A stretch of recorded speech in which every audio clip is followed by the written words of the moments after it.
Hello दोस्तों, आ चुका है आपका अपना भाई जैकी भाई। तो दोस्तों आज का वीडियो होने वाला बहुत ही ज़्यादा धमाकेदार, क्योंकि इस वीडियो में है जगह जगह पर धमाके ही धमाके। तो दोस्तों स्टार्ट करते हैं आज का वीडियो, तो लेट्स स्टार्ट। कहानी की शुरुआत एक बड़े से शहर से शुरू होती है। यहाँ जॉय नाम का एक लड़का एक पहाड़ी पर बैठकर बीच की तरफ देख रहा था। समुंदर में एक लेडी नहा रही थी और उसकी खूबसूरती ने जॉय का ध्यान खींच लिया था। इस लेडी का नाम रोजा था और जॉय उसे ही चुपकर देखने लगा था। रोजा को देखते देखते जॉय गलती से आवाज़ कर देता है, जिसके बाद रोजा भी उसे देख लेती है। रोजा को अपनी तरफ देखता पाकर जॉय इतना घबरा जाता है कि वो घबराकर बीच से भाग जाता है। कुछ देर बाद जॉय अपने माता पिता के साथ बाजार में घूम रहा था। उसके साथ उसकी छोटी बहन भी थी और इसी बीच उसे बाजार में रोजा नज़र आती है। रोजा भी बाजार में शॉपिंग कर रही थी। शॉपिंग करने के बाद जब वो जाने लगी है तो जॉय उसका पीछा करने लगता है।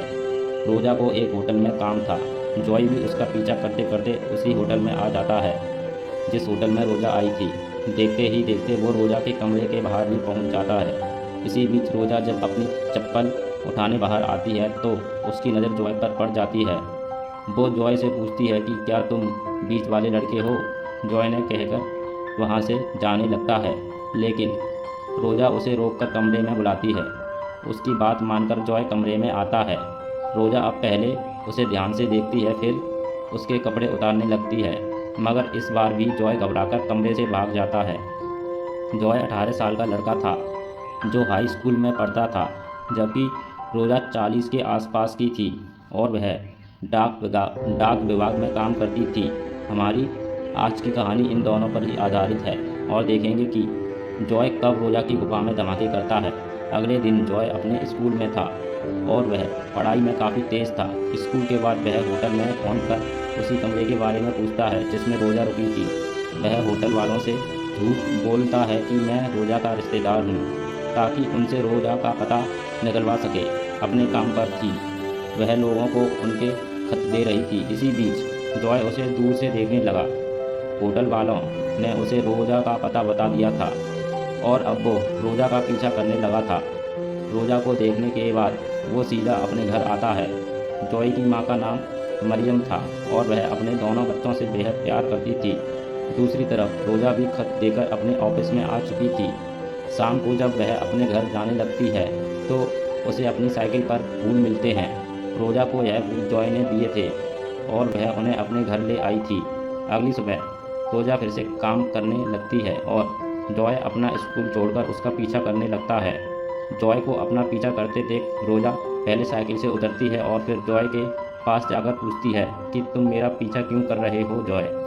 जॉय झूठ बोलता है कि मैं यहाँ से गुजर रहा था, लेकिन रोजा उसका झूठ पकड़ लेती है। वो उसे अपने से दूर रहने को कहकर वहाँ से चली जाती है। रोजा की इस बात ने जॉय को उदास कर दिया था।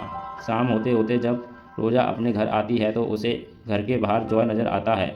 हर हाल में उससे दोस्ती करना चाहता था, लेकिन रोजा उसे बाहर ही रोककर कहती है कि मेरा एक लवर है और मैं उम्र में भी तुमसे बड़ी हूँ, इसलिए हमारी दोस्ती नहीं हो सकती। इतना कहकर वो जॉय को चलता करती है और घर का दरवाज़ा बंद कर लेती है। रोजा अभी दरवाजे के पास ही खड़ी थी कि तभी उसे जॉय के गिरने की आवाज़ सुनाई देती है। वो जल्दी जल्दी बाहर आकर उसे संभालती है। गिरने के कारण जॉय के हाथ पर चोट लग गई थी, जिस कारण रोजा उसे अपने घर में ले आती है। घर में आते ही वो उसकी मलहम पट्टी करने लगती है। जॉय उसके लवर के बारे में पूछता है तो रोजा उसे बताती है कि वह किसी काम से दूसरे शहर गया है और वह जल्दी ही वापस आ जाएगा। जॉय जब उससे पूछता है कि तुम होटल में क्या कर रही थी, इसके जवाब में रोजा उसे बताती है कि इस घर में काम हो रहा था, इसलिए मैं एक दिन के लिए होटल में ठहरी थी। रोजा की बात सुनकर जॉय कहता है कि मैं होटल में डर गया था, लेकिन आज ना तो मैं डरूंगी और ना भागूं। उसकी बात सुनकर रोजा उसे अपने बेडरूम में ले आती है। वे भी काफ़ी दिनों से प्यासी थी, इसलिए वह अपनी गुहा में धमाके चाहती थी। वो जैसे ही अपने कपड़े उतारने लगती है तो जॉय का पतलून में ही निकल जाता है। जॉय आज भी कुछ नहीं कर पाया, जिस कारण रोजा उसे घर से जाने को बोलती है। जाते जाते उससे पूछता है कि क्या मैं दोबारा आ सकता हूँ। उसकी बात सुनकर रोजा कुछ नहीं बोलती, जिस कारण जॉय वहाँ से चला जाता है।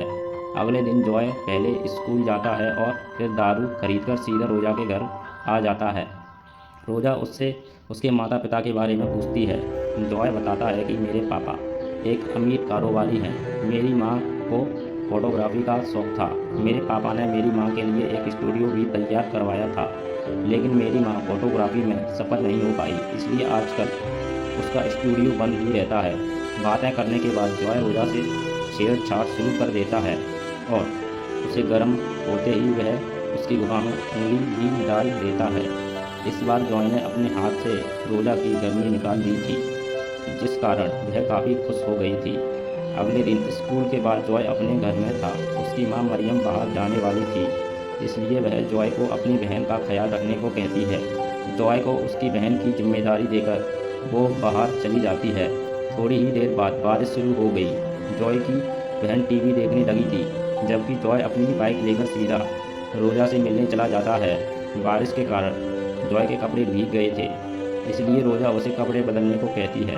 कपड़े बदलते बदलते दोनों बेहद गर्म हो गए, जिसके बाद जॉय रोजा की गुफा में धमाके करने लगता है।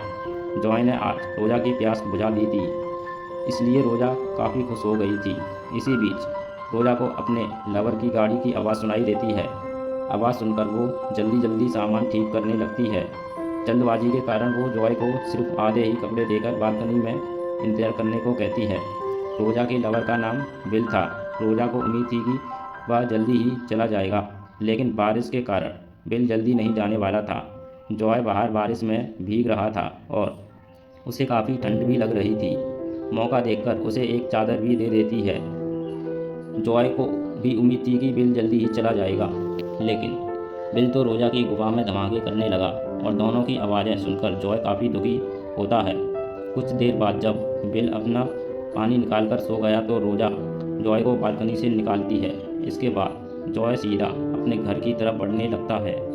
जॉय को रोजा से प्यार हो गया था, इसलिए वो उसे दूसरे के साथ नहीं देख सकता था। वो बेचारा जब घर आता है तो मरियम भी उसे खूब डांटती है, क्योंकि वह अपनी बहन को अकेली छोड़कर चला गया था। जॉय के पिता का नाम नॉर्मन था और वो भी घर लौट आया था। मरियम चाहती थी कि नॉर्मन भी जॉय को डांटे, लेकिन वो उसकी बात नहीं मानता। अगले दिन रोजा जॉय से मिलने उसके स्कूल आती है। वो जॉय की तबीयत के बारे में जानना चाहती थी, लेकिन जॉय उसे बदचलन कहकर वहाँ से जाने को कहता है। उसकी बात सुनकर रोजा उसे कहती है कि मैं तो तुम्हें पहले ही बिल के बारे में बता दिया था, लेकिन तुम ही मेरे पीछे पड़े रहे। इतना ना कहकर वो चली जाती है। रात को रोजा जॉय की माँ के स्टूडियो में आती है। यह स्टूडियो काफ़ी समय से बंद था, इसलिए जॉय ने ही फ़ोन कर रोजा को वहाँ बुलाया था। वो रोजा से माफ़ी मांगना चाहता था, क्योंकि उसने उसे बदचलन कहा था। रोजा उसे माफ़ कर देती है, जिसके बाद दोनों एक दूसरे का पानी निकालने लग जाते हैं। धीरे धीरे जैसे जैसे दिन बीतने लगे, दोनों के बीच प्यार बढ़ने लगा। दोनों पूरा दिन घूमते फिरते और एक दूसरे की तस्वीरें भी खींचते। ऐसे ही एक दिन जॉय रोजा को एक फार्म हाउस पर लेकर आता है, जो शहर से काफ़ी दूर था। फार्म हाउस जॉय के पिता का था और दोनों यहाँ भी एक दूसरे का पानी निकालने लगते हैं। दूसरी तरफ मरियम जॉय के कमरे की साफ सफाई करने लगी थी। सफाई करते करते उसके हाथ जॉय का फ़ोन लग जाता है। जॉय अपना फ़ोन घर पर ही भूल गया था और मरियम उसमें रोज़ की तस्वीरें देख लेती है। उधर रात को जब रोजा अपने घर आती है तो घर में उसे बिल मिलता है। बिल उससे पूछता है कि तुम कहाँ से आई हो। रोजा उसकी बात को टालने की कोशिश करती है, जिससे बिल का शक गहरा हो जाता है और वो गुस्से में आकर कहता है कि मुझे पड़ोसियों ने सब बता दिया कि तुम्हारे पास एक लड़का आता जाता है। रोजा अब भी कुछ नहीं बोलती, जिस कारण बिल बोतलों पर अपना गुस्सा उतारने लगता है और बोतलों का एक टुकड़ा रोजा को जख्मी कर देता है। रोजा को जख्मी देखकर बिल का सारा गुस्सा शांत हो गया। वह जल्दी जल्दी उसे दवा देकर सोने को कहता है। सोने से पहले रोजा मान जाती है कि मेरे पास एक लड़का आता था और मुझसे बहुत बड़ी गलती हो गई। बिल को उस पर गुस्सा तो बहुत आता है, लेकिन वो उसे माफ़ कर देता है। उधर मरियम जॉय से रोजा के बारे में पूछ रही थी। जॉय उससे झूठ बोलता है कि वो मेरी दोस्त है। इसके बाद मरियम के पूछने पर वो उसे बता देता है कि रोजा डाक विभाग में काम करती है। इसके बाद मरियम नॉर्मन को भी सब बता देती है कि हमारा बेटा एक बड़ी उम्र की लेडी से सब कुछ सीख रहा है और उसे उसका नशा हो गया है। अगले दिन मरियम रोजा के ऑफिस में आती है। वो उसे जॉय से दूर रहने को कहती है, क्योंकि कुछ ही दिनों में जॉय के फाइनल एग्ज़ाम शुरू होने वाले थे। मरियम चाहती थी कि जॉय पढ़ लिख कर बड़ा आदमी बने। उसे जॉय और रोजा की दोस्ती भी पसंद नहीं थी। अगले दिन रोजा जॉय से मिलने उसके स्कूल में आती है। वो उससे अपनी और बिल की शादी के बारे में बताने आई थी ताकि जॉय उसे भूलकर अपने एग्ज़ाम की तैयारी करे। रोजा की शादी होने वाली थी और यही सोच कर जॉय का दिमाग ख़राब होने लगा था। कुछ दिनों बाद जॉय के एग्ज़ाम शुरू हो गए, लेकिन जॉय अपने कमरे से गायब था।